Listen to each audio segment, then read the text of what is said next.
నమస్తే దోస్తులు, ఎట్లున్నారు? అందరూ మంచిగున్నారా? ఇవాళ తెలంగాణలో ఉన్న ముఖ్యమైన ముచ్చట్లేందో ఓసారి చూద్దాం.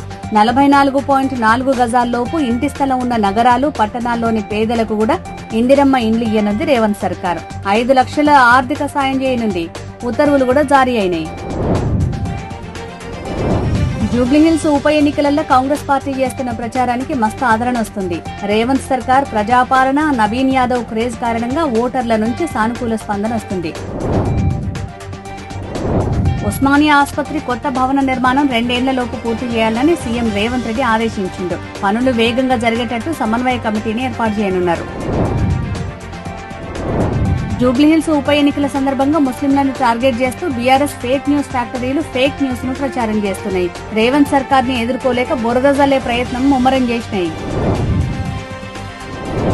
జూబ్లీహిల్స్ ఉప ఎన్నికలలో బీఆర్ఎస్ పార్టీ ఓటమి ఖాయం కావడంతో ఆ పార్టీ శ్రేణులు డీలా పడ్డాయి. దీంతో ఏదో ఒకటి చెప్పి పార్టీ క్యాడర్ల జోష్ నింపాలనే ఉద్దేశంతో కేసీఆర్ కొన్ని సూచనలు చేసిండు. ప్రచారంలో స్పీడ్ పెంచాలని హరీష్ కు సూచించిండట.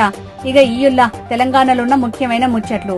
మంచి ముచ్చట్లతోటి మళ్ళా రేపు కలుద్దాం. శనార్థులు.